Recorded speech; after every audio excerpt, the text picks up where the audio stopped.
Queridos, a paz, a graça e as misericórdias do nosso Deus seja com a sua vida e com a sua família, em nome de Jesus, amém? Os 10 mandamentos, eles são um resumo da revelação de Deus, da sua lei moral, ao seu povo no Antigo Testamento, ao povo de Israel. E esses mandamentos, eles vieram diretamente de Deus para o seu povo lá no Monte Sinai. Deus entrega a Moisés os mandamentos para que pudessem então servir de baliza, de norte, de orientação, de porto seguro para o povo de Israel. E nós estamos meditando sobre a sua aplicação para nós, para a igreja do século 21. Será que é correto nós fazermos uso destes mandamentos? Vocês lembram que os primeiros 4 mandamentos, eles contemplaram especialmente o nosso dever para com Deus. Do primeiro ao 4º mandamento, a palavra de Deus, ela nos dá orientações sobre como nós devemos nos relacionar com o Senhor. E a partir do 5º mandamento ao 10º mandamento, são mandamentos que abordam especialmente o nosso dever, o nosso relacionamento para com o próximo.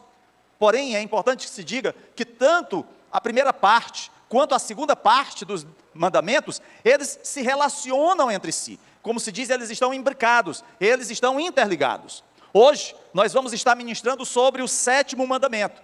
E eu quero pedir a você que nos acompanha através do nosso canal no YouTube, que você se inscreva, mas não somente inscrever-se no nosso canal, acione o sininho, que é para ser comunicado de novas postagens, deixe o seu like, porque é um sinal de que o que nós estamos postando e o que nós estamos fazendo está realmente chegando até você. E, claro, faça seus comentários sobre aquilo que você gostaria que fosse abordado, melhorado nas nossas pregações. E compartilhe essa mensagem, o link dessa mensagem com outras pessoas. Todos nós devemos levar a palavra de Deus. Há aqueles que estão aqui no altar pregando, como eu estou fazendo nessa noite. Mas há aqueles que têm a oportunidade de entregar um folheto, de dar o seu testemunho junto à vizinhança, no trabalho, na escola, e também de compartilhar a palavra de Deus, enviando o link para outras pessoas. Eu tenho certeza que elas serão muito edificadas. Nessa noite eu quero convidá-la a abrir sua Bíblia, lá no livro de Êxodo, o 2º livro da Bíblia, no capítulo 20, versículo 14, é um versículo pequeno, um único versículo, composto de 2 palavras. Acompanhe assim a leitura da Escritura Sagrada. O Senhor diz para nós: não adulterarás. Esse é o texto que estaremos meditando nessa noite. Não adulterarás. Queridos, nós vivemos uma cultura que luta poderosamente com o pecado proibido neste mandamento. Você não precisa olhar muito ao seu redor para ver a relevância do discurso de Deus sobre esta questão em sua lei moral. A ideia de se ter um mandamento sobre pureza sexual é algo que para muitos nos nossos dias pode ser considerada como irrelevante, imprudente, porque a mídia, a internet e até mesmo as pessoas de uma forma do dia a dia, elas não aceitam muito bem essa questão da moralidade no que diz respeito a manter-se fiel ao seu parceiro, manter-se fiel ao Senhor. Diante de uma sociedade hedonista, aonde o que mais circula na internet é vinculado à imoralidade sexual, nós percebemos o quanto o 7º mandamento é relevante para os nossos dias e para a igreja. A imoralidade sexual, queridos, é um pecado com o qual todos nós lutamos. Há aqueles que dizem assim: só quem passa por algum tipo de provação nessa área são jovens. Aí os casados dizem assim: não, quem passa por provação nessa área são os casados. Todos nós vivenciamos algum tipo de luta nessa área, tanto externa quanto interna. Este, querido, é um mandamento relevante para a igreja do século 21. E é muito importante nós não cairmos numa armadilha gospel muito comum nos nossos dias. Alguns costumam dizer: a minha religião é um assunto privado. E com isso, na verdade, querem dizer que não se aproximem demais da minha vida pessoal, porque isso é entre eu e Deus, e você não tem nada a ver com isso. Alguns acabam como que vivendo numa redoma, aonde não tratam dessa questão, aonde não enfrentam esse inimigo, esse problema. Entretanto, Deus está interessado no que fazemos no nosso quarto. Ele reivindica todas as áreas da nossa vida. nós não temos nenhuma área que seja privativa, exclusiva nossa. O Senhor diz: você é meu, e eu estabeleci padrões de comportamento para todas as áreas da sua vida. Queridos, Deus reivindica o direito de ditar os limites e a natureza da nossa atividade sexual. Esse é um tema que é muito recorrente na palavra de Deus. É exatamente esse tema que envolve a questão da sexualidade do homem. De fato, o nosso comportamento nessa área, o nosso comportamento na arena de nossa experiência sexual, é um tema importante da nossa saúde espiritual e de nosso relacionamento com Deus. Se há algo que vai influenciar grandemente a nossa vida espiritual, o nosso relacionamento com Deus, é exatamente a área da sexualidade. E é por isso que Deus diz no 7º mandamento: não adulterarás. Alguém poderia dizer: pastor, mas esse é o tipo de mandamento que não me contempla, porque eu sou solteiro. Ou outros poderão dizer: pastor, esse mandamento não fala para mim, porque eu sou fiel. Ou eu sou viúvo, ou eu sou muito velho, ou eu nem penso nisso, sou muito novo. Mas, amados, nós vamos ver que em algum momento da nossa vida, ou até mesmo no momento atual, nós enfrentamos problemas nessa área. E eu quero que você veja duas coisas hoje, ao estudarmos esse mandamento e a sua aplicação. Primeiro de tudo, quero que você entenda o que o Antigo Testamento, essa passagem de Êxodo, está nos ensinando sobre adultério e pureza sexual. Mas não só nessa passagem de Êxodo, a gente vai ver essa temática sendo abordada por várias vezes em vários livros do Velho Testamento. E em segundo lugar, eu quero que você veja o ensino e a aplicação que o Novo Testamento faz desse princípio do Antigo Testamento. Principalmente aquilo que está registrado em Mateus capítulo 5, versos 27 a 30. E assim a gente possa aprender dos lábios de Jesus, quando ele cita o 7º mandamento, e depois aplica isso aos seus discípulos. Esse é o nosso desafio nessa noite, é poder caminhar no Velho Testamento, chegando até o Novo Testamento, e vendo como essa questão do não adulterarás diz respeito aos crentes da Gileade do José Walter em nossos dias. Primeiro, vejamos o que Êxodo, capítulo 20, verso 14, nos ensina sobre adultério e pureza sexual.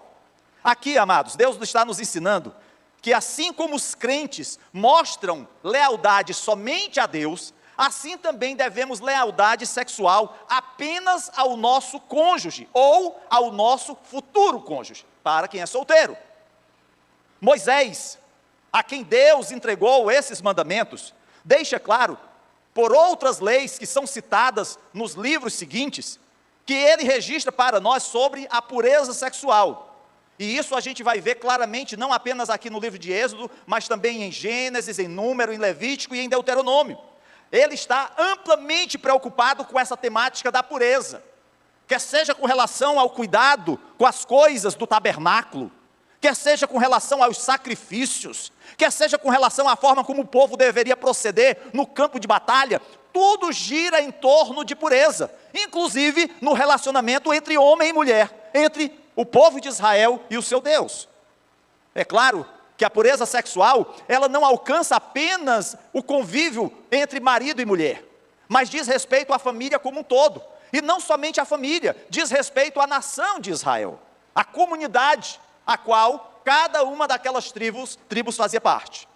Este mandamento, queridos, contém um negativo muito forte. Ele diz: não adulterarás. Ele não tem meias palavras. Ele não cria possibilidades de não ser cumprido. Ele apenas diz: não adulterarás. Ele não abre margem para qualquer possibilidade de você desviar-se desse mandamento. E esse, queridos, é um problema para nós, porque nós sempre queremos opções para buscarmos alternativas à desobediência. Pode ser que haja poucos cristãos que não são regularmente tentados à luxúria, mas a luxúria, a impureza sexual, queridos, é um problema que atinge a grande maioria das pessoas, inclusive os cristãos, porque nós não somos extraterrestres, nós estamos nesse mundo, e somos por ele influenciados, inclusive na área da imoralidade sexual. E aqui é importante que se diga o valor e a atualidade que o 7º mandamento tem para a igreja, porque está relacionado à questão da lealdade, não só a lealdade entre um homem e uma mulher, mas a lealdade entre o crente e o seu Senhor. O Antigo Testamento nos ensina, e o Novo Testamento confirma, que o casamento é um relacionamento de aliança entre um homem e uma mulher. E a lealdade, a fidelidade nesse relacionamento exige que sejamos leais um ao outro. Marido para a esposa, esposa para o marido. Os cônjuges devem ser explícita e exclusivamente leais também em seus compromissos sexuais um com o outro. Porque às vezes as pessoas acham que a lealdade é apenas com relação à manutenção da casa, ao pagamento das contas. Essas contas aqui você paga, essas contas aqui eu pago. Vamos dividir tudo. Ou as responsabilidades dos fazeres domésticos. Bom, você lava a louça e eu enxugo. Você lava a roupa e eu passo. Mas não é nesse sentido apenas. Também com relação à relação da sua sexualidade. O casamento, queridos, é uma aliança. E o casamento, como aliança, é a união entre um homem e uma mulher. Não por um determinado período, mas até que a morte os separe. E tanto no Antigo quanto no Novo Testamento, nós vemos que o pecado sexual é uma deslealdade à aliança que firmamos com o nosso cônjuge diante de Deus e diante de testemunhas no altar. Alguém poderia dizer assim: ah, pastor, mas o meu casamento foi antes da minha conversão. Estou livre. Quem disse isso? Você subiu ao altar, você fez uma aliança. Você não está agora livre e desimpedido porque fez isso antes da sua conversão. Foi um compromisso que você assumiu diante de Deus e das testemunhas. E isso não é motivo para você querer justificar o abandono do seu lar. Além disso, queridos, a quebra do 7º mandamento mostra não apenas deslealdade ao seu cônjuge, mas também deslealdade a Deus. Nos 4 primeiros mandamentos, o que Deus pediu? Lealdade e compromisso exclusivos da nossa parte para com Ele. Deus requer exclusividade. Ele não divide a sua glória com ninguém. É isso que a gente vai ver nos 4 primeiros mandamentos. Não há outro Deus senão o Senhor. É por isso que nós encontramos que não devemos adorar outros deuses, que devemos adorar apenas da maneira como Ele determina, que devemos reverenciar o seu nome, que devemos honrar o seu dia. Agora, no contexto da nossa vida e experiência humanas, o Senhor diz: mostre compromisso absoluto com o seu cônjuge. O Senhor também nos chama a uma lealdade com o nosso parceiro, com a nossa parceira, ou seja, com o nosso cônjuge. Pureza sexual. É de admirar, queridos, que quando Deus quer ilustrar a deslealdade que o povo de Israel tinha para com ele, ele usava uma metáfora, que era exatamente de adultério. A gente vai ver muito disso no livro dos profetas, quando o Senhor muitas vezes chama o povo de Israel de adúltero, porque havia se unido a falsos deuses, traído a fidelidade ao Senhor. Deus requer compromisso, e quando nós somos desleais, nós somos infiéis sexualmente no nosso relacionamento com o nosso parceiro. Nós violamos também essa aliança da maneira mais profunda que ela pode ser violada. De fato, nós a violamos tão profundamente que Jesus diz que isso se torna base bíblica legítima para o divórcio. Vocês lembram que Jesus abre a chamada cláusula de exceção para pecados oriundos de porneia, no grego, que é de imoralidade sexual. Algumas versões traduziram como adultério. Porém, essa terminologia ela é mais ampla. Envolve questões de imoralidade sexual. E aí, nesse guarda-chuva, não apenas o adultério está contido. Outras questões que envolvam a imoralidade sexual também podem ser motivadoras para o divórcio. Porém, a gente precisa sempre lembrar que a premissa de Deus para a nossa vida, o princípio maior para a nossa vida, não é a separação, mas o perdão. Havendo arrependimento, havendo mudança, há reconciliação. Paulo, queridos, explicita isso para nós em Efésios capítulo 5, onde ele diz que o casamento é uma imagem da união que existe entre Cristo e a sua igreja. Vocês lembram daquela analogia que Paulo faz, né, entre a união de um homem com a mulher, com a união de Cristo com a sua noiva, a igreja. Portanto, a nossa fidelidade nos relacionamentos conjugais é um espelhamento da nossa fidelidade, da nossa lealdade com Deus. E aí, amados, aqui cabe uma ressalva. Não há como você dizer que é leal, que é fiel a Deus, sendo desleal e infiel para com seu cônjuge. Não tem como. Tá certo? Não tem como. Nós encontramos uma forte condenação do adultério, da imoralidade sexual e da impureza sexual, fazendo todo sentido em relação a Deus, porque a infidelidade sexual e a impureza sexual são algo que atinge profundamente o nosso relacionamento espiritual. Por isso é que nós não conseguimos ser leais, ser fiéis a Deus, sendo desleais e infiéis à nossa esposa, ou ao nosso esposo. Não há como conciliar, porque isso vai atingir a nossa vida espiritual. Isso vai minar o nosso relacionamento com Deus. Isso vai corroer como um câncer a nossa espiritualidade. Agora, queridos, se você puder, abra sua Bíblia lá no Salmo 51, versículo 4. Aqui, o salmista Davi, ele faz uma declaração. Vocês lembram? Davi, ele foi pego em adultério com Batseba. E não somente isso. Depois de pecar contra Batseba, ele também peca contra Urias, porque ele indiretamente é responsável pela morte do marido de Batseba. Porém, na oração que Davi faz a Deus aqui no Salmo 51, versículo 4, ele faz uma declaração bombástica. Ele diz assim: contra ti, só contra ti, pequei, e fiz o que tu reprovas, de modo que justa é a tua sentença, e tens razão em condenar-me. E aí alguém poderia dizer: pastor, mas Davi pecou contra Batseba, porque ele a forçou. Ela era mulher casada, ela era serva dele, ela não podia negar a uma ordem do rei. Ele matou o seu marido, deixando-o diante de um exército inimigo, sob ordens do seu general. Então ele não pecou contra essas duas vidas? É bem verdade, querido, que sim. Porém, Davi entendeu que a sua imoralidade, a sua infidelidade sexual, o seu adultério, a sua imaturidade sexual, a sua impureza sexual, haviam atingido, não o relacionamento com uma súdita sua, não com um soldado seu, mas com o seu Deus. Foi um ato de deslealdade ao Senhor. Então, quando nós pecamos nessa área, quando nós adulteramos, quando nós praticamos algum tipo de imoralidade sexual, nós, na verdade, estamos pecando primeiramente contra Deus. Davi não estava negando que havia pecado contra Batseba. Ele a havia desonrado. Ele não estava negando que havia pecado contra Urias. Ele tinha pecado. Mas ele está afirmando que, em primeiro lugar, a sua impureza sexual atingiu a sua lealdade com Deus. Qual era o título de Davi?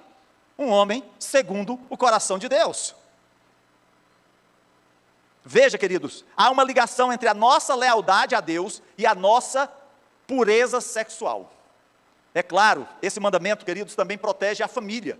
É muito claro, a partir do ensinamento de Moisés, que esse mandamento é projetado para proteger a integridade da família. E mais do que isso, é proteger também a intimidade humana dada por Deus, que pode ser experimentada fisicamente após o casamento. A nossa sexualidade, ela não é algo condenável. Durante a Idade Média, a igreja oficial fazia a leitura de que o ato sexual era uma coisa suja, reprovada. Mas pelo contrário, é bênção. É algo que traz alegria ao coração do homem e da mulher, mas precisa ser entendido após o casamento, não anterior, após o casamento, não fora do casamento, mas no casamento. Não deve haver, queridos, gratificação sexual sem o compromisso da aliança do casamento. E essa é uma fala muito necessária, principalmente nos nossos dias, para a juventude. Porque, infelizmente, muitos acabam abraçando um relacionamento físico com intimidade sexual antes do casamento. E isso às vezes traz sérios problemas. Eu lembro de um casal, que a filha desse casal, ela tinha a liberdade de levar o namorado para dentro de casa. E os pais haviam separado já um quarto para que eles pudessem viver juntos. Porque eles diziam, é melhor que façam isso aqui em casa do que no motel. Na verdade, o pensamento não deveria ser esse. Mas infelizmente há muitos pais tidos por modernos que pensam desse jeito. E os filhos simplesmente embarcam nessa. Inclusive alguns que se dizem crentes. Observe, queridos, que esse mandamento, ele tem um potencial de proteção para a mulher. Em vez da mulher ser um simples objeto do homem, um instrumento de satisfação para o homem, Deus exige que o homem se comprometa com a sua mulher. Só então o homem experimenta a satisfação, a alegria que a mulher pode lhe proporcionar no plano de Deus. E a mulher para com o homem, mas não sem se comprometer a totalidade com ela. É por isso que nós procuramos admoestar a juventude no que diz respeito a se preservar, a se guardar para o seu casamento. Observe o que Paulo fala lá em 1 Coríntios capítulo 7, verso 4, ele diz: a mulher não tem autoridade sobre o seu próprio corpo, mas sim o marido. Da mesma forma, o marido não tem autoridade sobre o seu próprio corpo, mas sim a mulher. O que Paulo basicamente está dizendo, em outras palavras, é: maridos, o seu corpo pertence à sua esposa. Mulheres, o seu corpo pertence aos seus maridos. Infelizmente, queridos, o que a gente vê às vezes é que as pessoas elas não têm uma compreensão disso. E nós vamos abordar sobre isso mais à frente. O que Moisés está nos ensinando aqui em Êxodo, capítulo 20, versículo 14, queridos, é que a nossa atividade sexual diz muito sobre o nosso amor e a nossa lealdade a Deus. A nossa atividade sexual deve ser expressa no contexto da família, porque o seu corpo pertence ao seu cônjuge, e vice-versa. Nessa passagem de Êxodo, nós aprendemos um princípio fundamental de aliança. Não deve haver expressão sexual além do compromisso da aliança. E aqui aliança eu não me refiro apenas a esse metal que você coloca no seu dedo, mas a aliança mesmo é um compromisso que você assume diante de Deus, diante de testemunhas, da sua fidelidade, do seu respeito, da sua lealdade, da sua tolerância para com o seu cônjuge. Deus planejou de tal forma que não deveria haver intimidade sexual além dos compromissos. O problema é que o homem, ele distorce a palavra. E aí, nós queremos, por exemplo, legitimar o sexo antes do casamento. Ou queremos legitimar o sexo fora do casamento.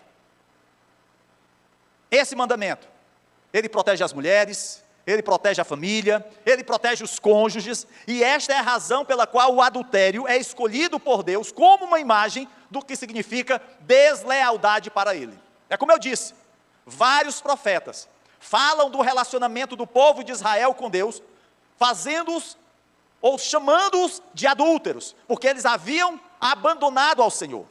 Eles haviam se prostituído com falsos deuses, deuses de outras nações. E aí, Deus diz: eu lhes darei carta de divórcio. Queridos, a pureza sexual é uma expressão do nosso amor por Deus, da nossa lealdade a Ele, mas também é uma demonstração da nossa lealdade para com o nosso cônjuge ou para com o nosso futuro cônjuge, para quem é solteiro. Assim, nós não temos o direito de dar a alguém o que é do nosso cônjuge. Nós não temos o direito de dar o nosso corpo para uma outra pessoa que não seja o nosso cônjuge, porque nós pertencemos ao nosso cônjuge e vice-versa. É isso que nós aprendemos com essa passagem aqui de Êxodo. Mas, pastor, eu não vivo mais no Velho Testamento, eu sou do Novo Testamento. Na verdade, nós somos a palavra de Deus. No Velho Testamento nós temos os princípios que devemos seguir no Novo Testamento, e vocês vão ver claramente isso agora em Mateus capítulo 5. Abra aí sua Bíblia, nos versos 27 a 30.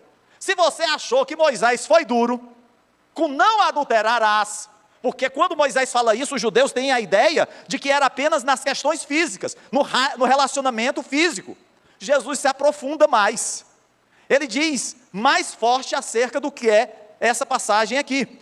Ele diz assim: vocês ouviram o que foi dito, não adulterarás. Jesus cita o Velho Testamento, tá? Ele cita como palavra de Deus. Por isso, é importante que a gente entenda que Jesus, ele não nega, pelo contrário, ele confirma, mas ele vai um pouco mais além.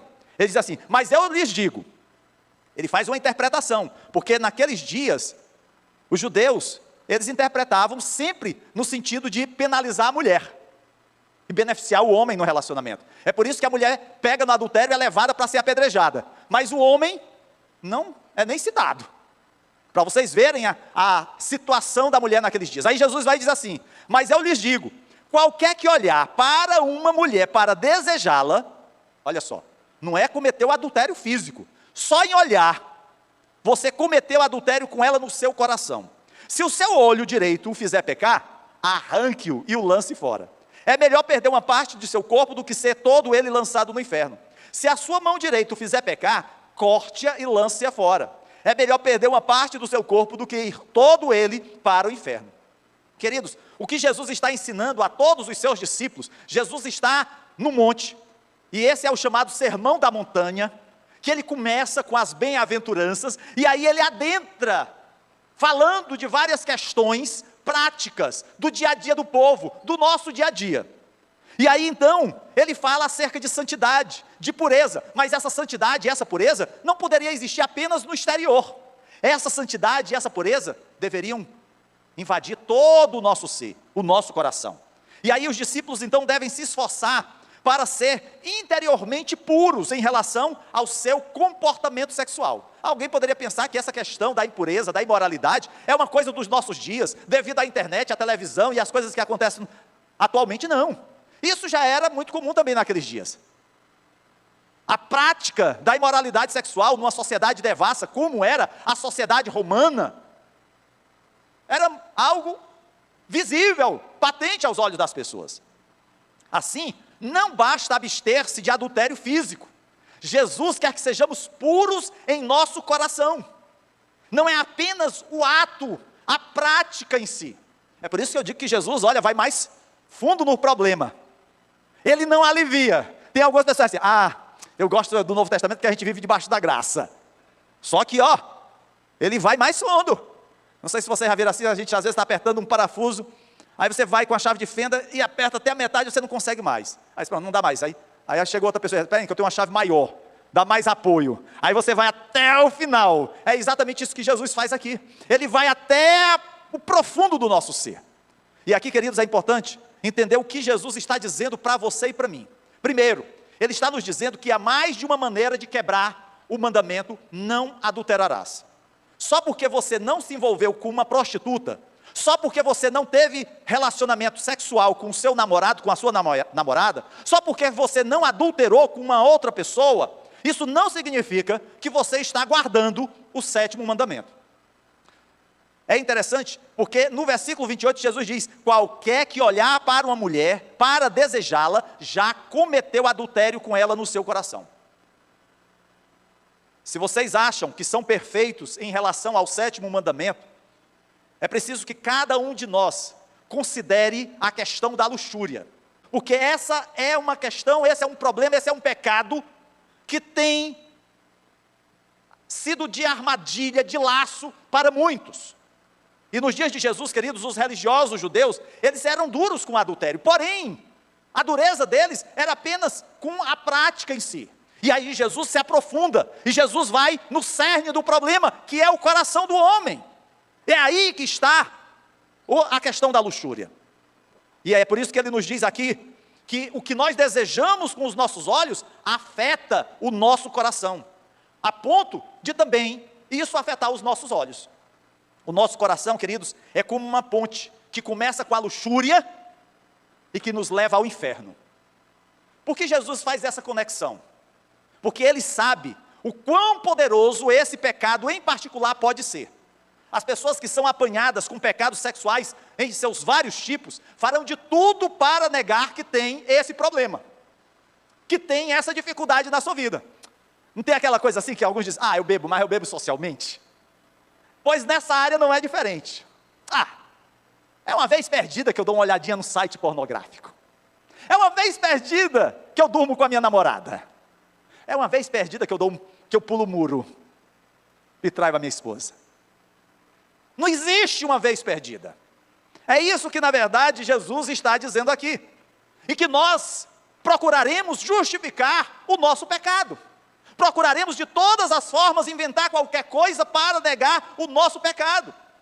E o que Jesus está dizendo aqui, esse pecado, queridos, vai se apoderar da sua alma e vai tornar uma ponte para o inferno. Veja o cuidado de Jesus, não é apenas com a nossa pureza moral, é acerca da nossa salvação. Não é apenas uma questão de moralidade, mas é uma questão de eternidade. E o pecado, ao se apoderar do nosso coração, queridos, pode nos separar de Deus. E é por isso que Jesus lida com essa temática de forma firme, aberta, sem rodeios. É por isso que ele diz, se o teu olho direito fizer pecar, arranca-o, lança-o fora. É melhor perder uma parte do teu corpo do que ser todo ele lançado no inferno. É claro que isso aqui é uma forma figurada. O que Jesus está dizendo é o seguinte, olha, cuide da sua vida. Não fique enamorado pelo pecado, não se deixe vencer pelo inimigo. Jesus lida, queridos, com os pecados da vida sexual com seriedade mortal, porque Ele sabe o peso que isso tem na nossa vida. E eu gostaria de fazer algumas aplicações acerca desse princípio que é tão importante e crucial no nosso tempo. E a primeira aplicação que eu faço com relação à questão da pureza é acerca da pornografia. A pornografia, queridos, ela é muito difundida em nossa sociedade. Você pode vê-la na televisão, acessando um site, na internet. Você pode, através de um canal fechado ou aberto, porque hoje você tem liberdade para tudo, através de um filme no cinema, um livro que você lê que incentiva a pornografia, uma programação que você assista, até mesmo em outdoors, porque hoje a exposição do corpo ela é muito intensa. Isso se faz nas propagandas de determinados produtos que quer se comercializar. Quem não já viu produtos de bebida, aonde se faz a provocação do corpo, não só do corpo da mulher, mas também do corpo do homem.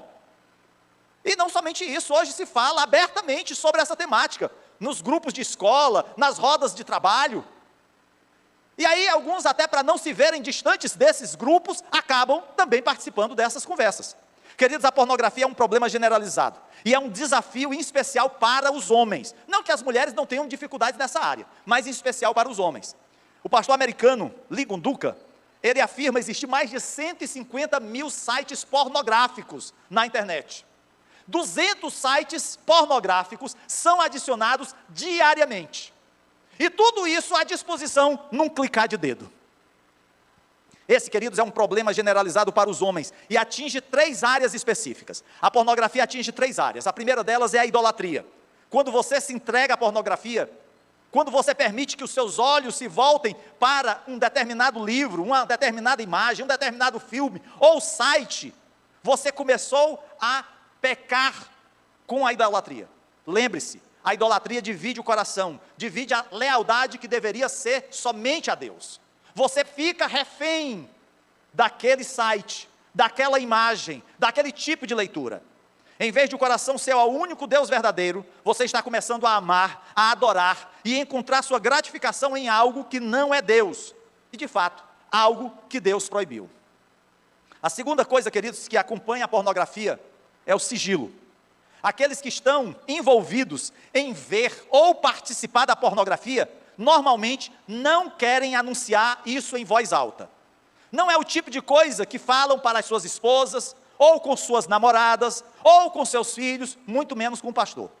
A pornografia não é uma coisa, principalmente entre cristãos, em que você chega na igreja e diz, olha aqui meu irmão, olha só isso aqui, glória a Deus. Não, é algo que em geral, as pessoas fazem no secreto, no privado. Eles estão preocupados em esconder seu pecado. E o segredo leva a uma vida dividida. Você vive de uma maneira em um lugar e de outra maneira em outro. Na igreja é de um jeito, é o santo. Mas lá no seu quarto, você mostra quem realmente você é. À noite, quando sua esposa está dormindo, quando a família se recolheu, ou quando você está em uma viagem de negócios, você vive de outra maneira. E o perigo disso não é apenas inerente a esse tipo de vida dividida, mas quando você aprende que pode viver uma vida dividida nessa área, você pensa consigo mesmo, eu poderia fazer também em outras situações. E aí, queridos, você permite-se a sair com outras mulheres, você se permite a fazer o uso de entorpecentes, de drogas, contanto que a sua esposa, que os seus conhecidos não lhe vejam. Porém, Deus sempre nos vê. Finalmente, a pornografia nos leva ao isolamento. Lembre-se, Deus quis que a satisfação sexual fosse experimentada em comunhão com o nosso cônjuge.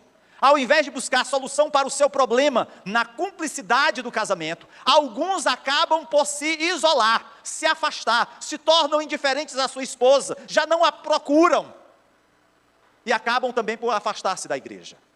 A pornografia, queridos, é um problema poderoso e infelizmente está amplamente presente no meio cristão. E aqui cabe um alerta para todos os homens. Nós estamos tomando as precauções necessárias? Você pede à sua esposa para verificar o histórico das suas pesquisas na internet? Você tem uma política de portas abertas no seu computador? Ou será que você colocou uma senha que só você tem acesso, sua esposa nunca sabe? Você permite que seu cônjuge acesse o seu computador para que ele possa ver tudo o que você fez nele? Você está tomando as precauções não para esconder o seu pecado, mas para fugir dele? A segunda aplicação, queridos, que temos, além da pornografia, é acerca do sexo antes do casamento. Do ponto de vista bíblico, todo sexo fora do casamento é uma questão de deslealdade a Deus e ao nosso futuro parceiro, ou ao nosso parceiro atual. No caso, o sexo antes do casamento, o futuro parceiro, desculpe. Você ouviu o que Paulo disse lá em 1 Coríntios 7,4, a mulher não tem autoridade sobre o seu próprio corpo, mas sim o marido. Da mesma forma, o marido não tem autoridade sobre o seu próprio corpo, mas sim a mulher. Ou seja, toda expressão sexual fora do casamento é uma traição ao nosso cônjuge ou ao nosso futuro cônjuge. Outras aplicações, queridos, além da pornografia, além do sexo antes do casamento, e que infelizmente também estão relacionados à questão do sétimo mandamento, a homossexualidade. E a homossexualidade, que foi algo, ou um tema quase um tabu no meio cristão, hoje tem sido tratado, porque de vez em quando a gente vê casos sendo divulgados na mídia, envolvendo pessoas da igreja, filhos de crentes às vezes. A nossa sociedade, queridos, ela é claramente contra a palavra de Deus nessa questão. A linguagem de censura, que alguns dizem que é de Paulo, na verdade, ela foi extraída lá da lei de Moisés. Tanto Paulo quanto Moisés foram inspirados pelo Espírito Santo ao escreverem. Não excluímos pessoas, é importante que se diga, nós não temos a prática de excluir ninguém da igreja. Nós não somos contra pessoas, mas somos contra o pecado, contra a prática de algo que é abominável aos olhos de Deus. É isso que as Escrituras nos dizem. É por isso que nós não compactuamos com a liberação da homossexualidade como uma coisa normal. Nós respeitamos, nós cuidamos, mas o pecado sempre vai ser pecado. Pedofilia é uma outra questão. Os cristãos, queridos, devem se engajar na luta contra essa prática criminosa, hedionda e totalmente depravada. De vez em quando explodem casos aí na mídia de pessoas que divulgavam em suas redes sociais imagem, envolvendo crianças, pré-adolescentes, adolescentes. E é terrível quando a gente fica sabendo que até mesmo pessoas que se dizem crentes, e alguns até pastores, envolvidos com pedofilia. Outra coisa, divórcio antibíblico. Queridos, a forma desenfreada em nossa comunidade de separar o que Deus uniu, revela a falta de compromisso em nossos dias. Infelizmente, hoje, qualquer coisa é motivo de divórcio. Qualquer problema. E aí a gente está parecido com os judeus nos dias de Jesus. Mulher queimou o arroz, pode ir para a casa dos pais, quero mais você não. O marido jogou a toalha em cima do sofá ou em cima da cama, pega o beco. Qualquer coisa. Infelizmente. Mas não é isso que nós vemos nas Sagradas Escrituras. Não é isso que Deus ensina, pelo contrário.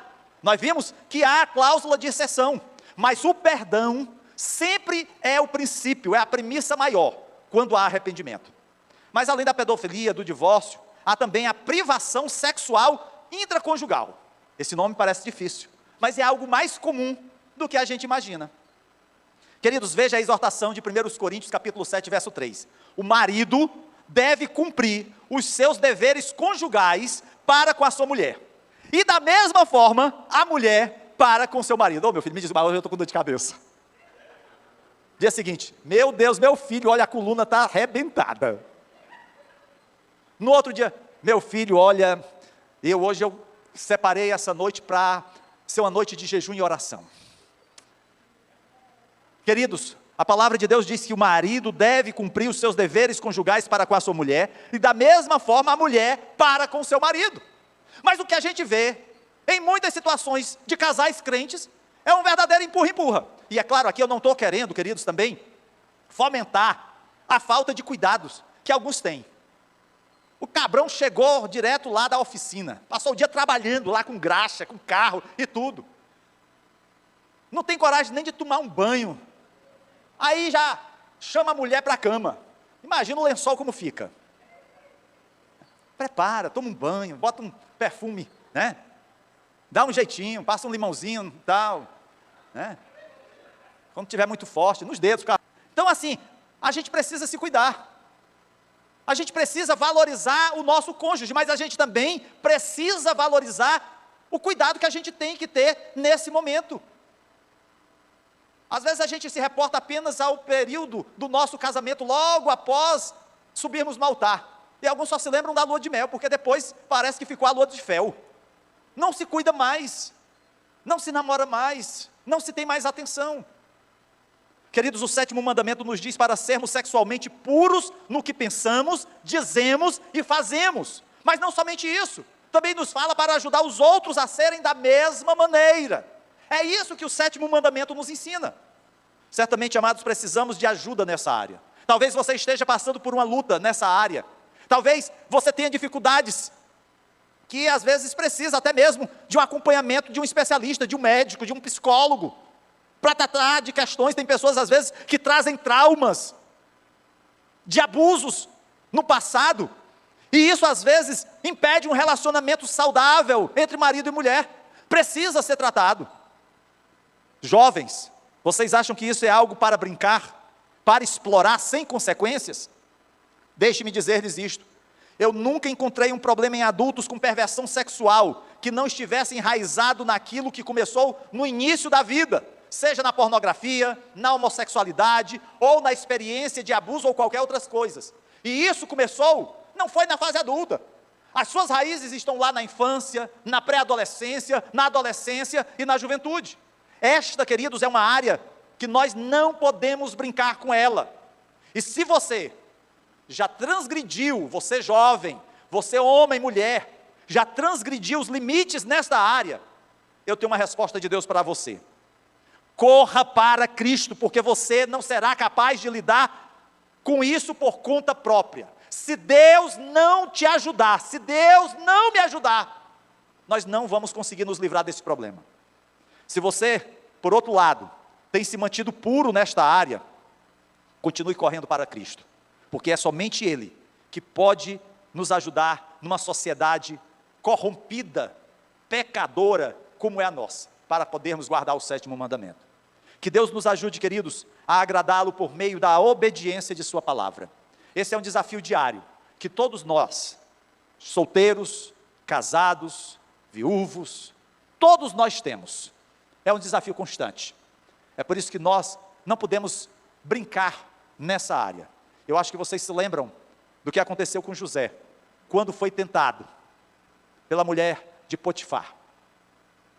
Ele não enfrentou. Ah, eu sou forte, eu consigo. Pelo contrário, ele reconhece a sua fraqueza e sai correndo. Davi, com tudo que tinha, ele para, olha, se agrada, deseja e peca. Qual a nossa atitude nessa área. O 7º mandamento, não adulterarás, é um princípio, é uma premissa para a igreja do século 21, porque diz respeito à pureza sexual, à santidade, à lealdade, não apenas com o nosso cônjuge, mas com o nosso Deus. Que Deus os abençoe, queridos, em nome de Jesus.